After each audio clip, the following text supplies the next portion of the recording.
sirta guusha ganacsiga oo aan ugu talagalnay inaad ka samaysid ganacsigaaga lacag ama aad ku badbaadsatid qarash ama si aad sare ugu qaadid aqoontaada. qaybtan waxaan rabnaa inaan uga hadalno arrin muhiim ah oo ku saabsan in suuqgeyntaadu aynan dhammaystirnayn mar haddii laga la'yahay ama aynan ku jirin qaybta aan kuu soo sheegi doono. qaybtan waxaan rabnaa inaan kugula wadaagno talooyin ku saabsan sidii aad u soo feyn lahayd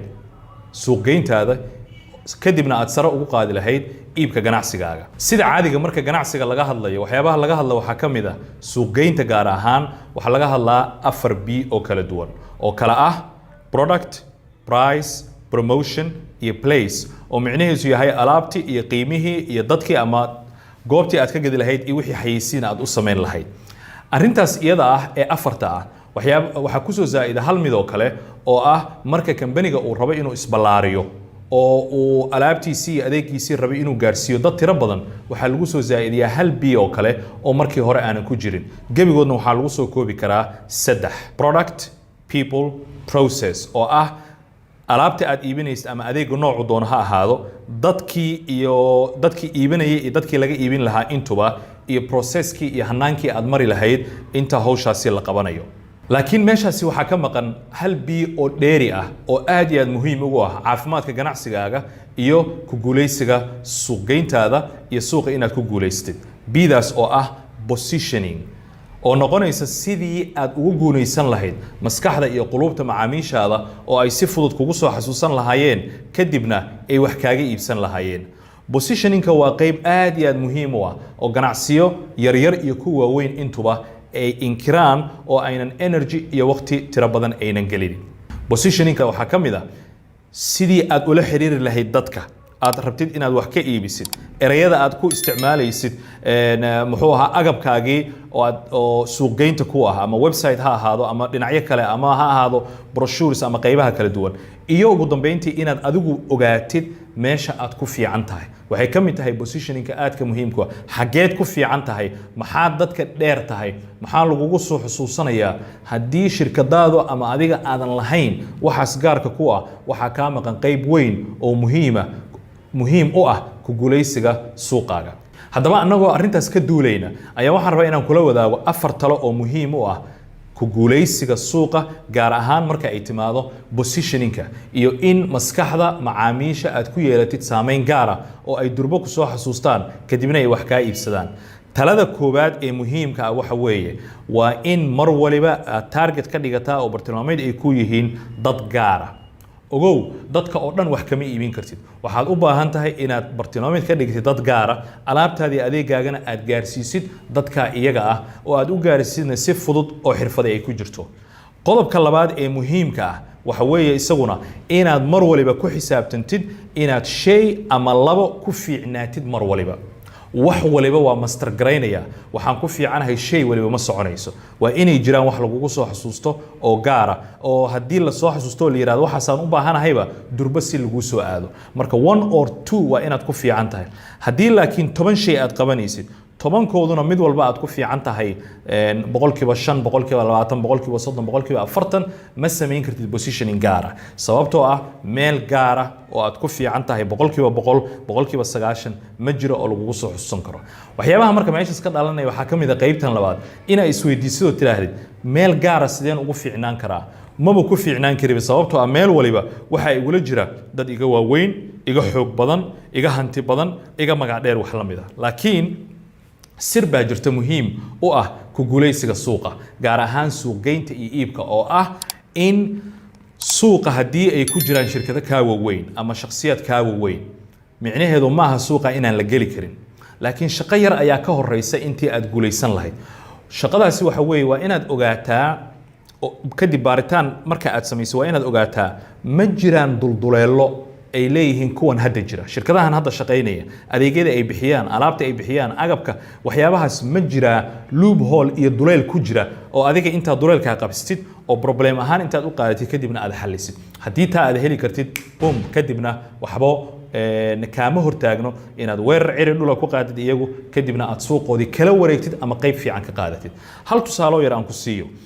suuqa accounting software-ka markaa fiirisid waa suuq aad iyo aad jam u ah oo aad iyo aad uga jiraan boqolaal shirkado kala duwan ah. shirkadda ugu weyn ee caanka ah ee meelahaas accounting software ka caanka ku ah waa shirkadda la yiraahdo QuickBooks boqolkiiba 80 ka badan ayay suuqa haystaa ayaa la yiri marka sidaas oo kale aad aragtid waxa ku sawirmaya suuqaas suuq la gali kara ma aha oo accounting software ku 80% nin haysta si loola tartamo ma laha aan kula wadaago barnaamijkeena waxbarashada online-ka in ka badan 30,000 ayaa hore isaga diiwaan galiyay oo ka faa'iideystay barnaamijyadeena aduguna maanta ayaad nagu soo biiri kartaa fasalladeena barashada luqadda ingiriiska waa kuwa ku salaysan nidaamyada caalamiga ah ee loo yaqaano CEFR iyo UNLF iyadoo xoogga la saarayo dhanka hadalka iyo qoraalka nagu soo biir maanta oo badi fursadaha aad u leedahay la shaqaynta hay'adaha caalamiga ah fasallo toos ah layliyo isla xisaabtan joogto ah dhammaan hal madal oo midaysan ku qaado goob waliba joogtid goor waliba qaybta hoose ka eeg xog dheeri ah oo ku saabsan barnaamijkeena waxaana inoo ballanaa gudaha insha Allah laakiin weerar ciriyo dhula ayaa inta lagu qaaday kadibna lagala haray qayb weyn oo kamid ah market share-koodii gabadha la yiraahdo Jessica Ma ayaa waxa ay damacday inay suuqa gasho si ay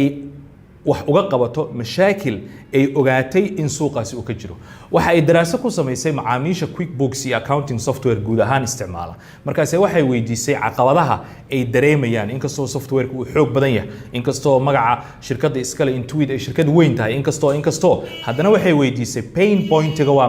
maxaad ku qabtaan oo xanuuna waxyaabo badan ayay u taxeen oo runtii ay kamid ahayd tusaale ahaan in software-ku uu leeyahay too many features aad iyo aad u tiro badan inay meesha ka buuxaan featureskaas waxay ka hor istaageen marka iyagu in tusaale ahaan ay shaqooyinkii ay rabeen ay u qabsadaan si durba ah oo 10 shay ayay tahay inay dhex maraan si mid ama laba ay u soo qabsadaan arrinta labaad ee kala hadleen waxaa kamid ah in muddo dheer ay qaadanayso barashada software-ka marka aad iibsatid maadaama featuresku aad u tiro badan yihiin waxay nagu qaadataa bay yiraahdeen waqti dheer in aan barano arrinta saddexaad ee cajiibka kala hadleen waxaa kamid ah in software-ku uu qaali yahay expensive uu yahay oo dadka qaarkood ay u sheegeen wali inay door bidayaan inay isticmaalaan Excel-koodii ama muxuu ahaa qalinkoodii iyo warqadoodii waxooda isaga xisaabsadaan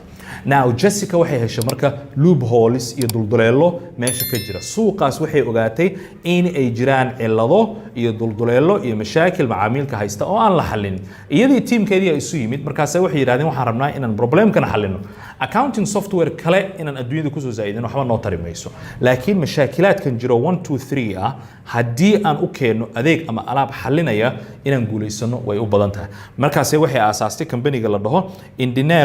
Indinero shaqadiisa iyo hadafkiisa dhan wax kale ma ahayn software-kii oo dhan waxay ku soo koobeen 2 core competencies laba meel kaliya in lagu xusuusto lagu fiicnaado labadaas meel oo ah financial automation oo ah in wax alla wixii transactionadii dhacay finance-gu oo ah bookkeeping-kii iyo recording-kii iyo muxuu ahaa financial-kii in la diyaariyo statement-kiisa wixii oo dhan in hal mar loo nidaamiyo iyo xooga inay saareen budgeting marka 2 areas kaliya ay xoog saareen oo ah financial automation-kii iyo budgeting-kii that marka maxay u sahashay shirkadii inay durbaba suuqi laga aqoonsado macaamiil tiro badan ay hesho meeshaasna marka fiirisid QuickBooks oo kale suuqi waa la soo gala markay tirasaas markay u fiiriso waxay u arkayaan wax yar oo aanan muhiim ahayn oo ku isticmaalayo kaliya automation iyo budget iyo wax la mid ah xaqiiqadu waxay noqotay marka in company-gii isla markiiba uu kor u kaco macaamiil tiro badan ay isticmaalaan sidaasna uu ku guuleysto marka sirta aad ka heli karto waa maxay haddii aad meel ama laba ku fiican tahay oo aad xoogga saartid inay u badan tahay inaad ku guuleystid meeshaas arrinta saddexaad ee ka caawin karta in aad heshid muxuu ahaa positioning fiican waxaa kamid ah inaad la timaadid unique story sheeko gaar ku ah adiga maxaa lagugu xusuusanayaa macaamiishaada wow inaad ka keentid ayaa loo baahan yahay wow sideed macaamiishaada uga keenaysaa marka tallaabooyin fara badan oo la qaadaa jira kambaniyo fara badan oo wow-gaa sameeyaa jira laakiin wow-gii maxaa u taqaanaa adigu wow-ga wax kale ma aha macaamiilkaaga waxaa la rabaa marka uu kula dhaqmayo ama uu koolkaaga arko ama emailkaaga uu arko inuu dareemo in uu la hadlayo qof problemkiisii iyo arrimihiisii dan iyo muraad kale si gaar u xanaanaynaya waawga waxaad ka samayn kartaa dhanka customer care-ka waxaad ka samayn kartaa dhanka product-iga tayadiisa waxaad ka samayn kartaa dhanka payment-iga waxaad ka samayn kartaa yani dhinacyo tiro badan ayaad ka samayn kartaa in customer-kaaga uu ku yiraahdo wow nimankaas caadi maaha ama markii mushkilo uu ku dhaco durbaba problem resolution iyo problem solving maxaa u dhaxeeya mushkila dhacay iyo in laga xalliyo meeqa u dhaxaysa maxay qaadanaysaa waqti ah saacado miyuu u baahan yahay maalmo miyuu u baahan yahay the more aad hawshaasi soo yaraysid oo durbaba wixiisii aad ka xalisid the better oo customer ku arkayo waawdan way imaanaysaa qodobkan saddexaad marka waxyaabo kaa caawin karaa jira waaw si customerkaada uga keentid talaabooyinkan qaad fadlan kow waxyaabaha aad samaynaysid waxaa ka mid ah wixii aad sheegtay inaad samaynaysid oo aad ballan qaaday samee oo macaamiilka ballantii aad ka qaaday ha uga bixin arrintaas arrin muhiima wey marka hore ha ballan qaadin waxaadan samayn karin haddaad ballan qaadidna fuli qodobka labaad ee muhiimka isaguna waxa weeye macaamiilkaagu mararka uu isleeyahay laguma soo socdo ama wax laguma qabanayo ama lagulama soo xiriiriyo markaas isaga la xidhiidh oo wax u qabo oo caawi least expecting marka uu kugu filasho yar yahay wey markaas caawi muxuu dareemayaa qofka marka waaw war maba xasuusanbe mushkilaba imaan waaba iska ilaabay iyagina waa kuwan way daba taagan yihiin wayna caawinayaan arrinta saddexaad oo waxa weeye muhiimka ah macaamiishaadu mar waliba si waxa ay filayaan wax ka badan haddii aad ku wada heshiiseen tusaale ahaan in uu $1,000 bixiyo ama $1 oo bixiyo oo hal shay aad siisid laba haddaad siisid ka waran waaw wey saddex haddaa uga dhigid ka waran waaw wey waxyaabahaas marka isaad u xeeladaysan lahayd adigay ku jirtaa see loo bixinaya iyo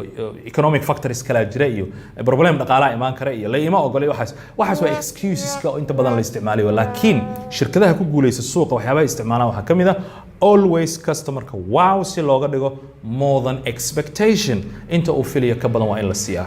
qodobkan kale wuxuu ka caawinayaa customerka inaad la wadaagtid u sheegtid wax aynan u malaynaynin markoodii horeba inay u baahan yihiin adaa soo xasuusinaya adaa u sheegaya masalan alaab buu kaa gatay alaabtan alaab kaabaysaa jirta alaabtii kaabaysa inaad u sheegtid educationally aqoon ahaan aad u bartid tirahda alaabtan waxyaabahaasay kaa anfacaysaa waxyaabahaasi waxaasay kugu caawinaysaa problemskaasay kaa xalinaysaa waxay kuu baajinaysaa lacagtaas yacni aqoon iyo waxyaabo un markii hore una aqoonin isaga inaad bartid isaguna waxyaabaha muhiimka u ah oo customerka wow ka keeni kara ayay ka mid tahay waxyaabaha customerka wow kaaga keeni kara waxaa ka mid ah mar waliba u muuji inaad grateful tahay gratitude u muuji abaal u muuji inaad u hayso inuu customer noo yahay oo macaamiisheena uu ka mid yahay keliya darteed ayaan abaal uga haynaa waa inuu dareemaa waa in muxuu ahaa emailada loo dirayo looga mahad celiyaa waa in xilliyada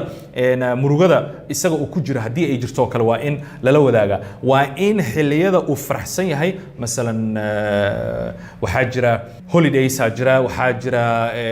masalan sanad guuradii sanadka xilliyada xorriyadda jirto waxay doonta ha ahaato inaad la dabaaldegtid la murugootid mar walibana grateful aad u ahaatid inuu macaamiilku yahay muhiim weeye waana wuxuuna ka mid tahay waxyaabaha kaa caawin kara in macaamiilkaagii aad waaw ka keentid oo uu aad iyo aad kugu bogo suuqgeyntaadu ma dhammaystirna mar haddii ay ka maqan tahay qaybtaas muhiimka ah ee positioningka shirkad waliba iyo shakhsi waliba waa inuu ku xisaabtamaa in macmiilka uu u baahan yahay maskaxdiisa inuu qayb ku yeesho si ay taa u dhacdana marka kaliya waa inaadan xoog saarin alaabta iyo adeega aad bixinaysid priceka uu yahay waxyaabahaas inaad kaliya ku mashquulin oo aad ku mashquushid maxaa macmiilkan u sahli kara inuu igu soo xasuusto si joogta inuu ii soo xasuusto mar waliba oo alaab uu u baahdana aniga aan niyadiisa ku soo dhaco it's not easy by the way hawl fudud ma aha laakiin waa hawl haddii la bilaabo aad iyo aad u sahlan haddii ay shirkadu isla fahamtana madaxda iyo shaqaalaha iyo shirkaduhuna isla fahmaan waa hawl runtii dhaqaalaha shirkadaada magaca kambaniga iyo waxyaabahaas oo dhan sare u qaadi doona ma dhammaystirno suuqgeyntaada mar haddii ay biidaas ka maqan tahay oo ah positioning ha guulaysto ganacsiga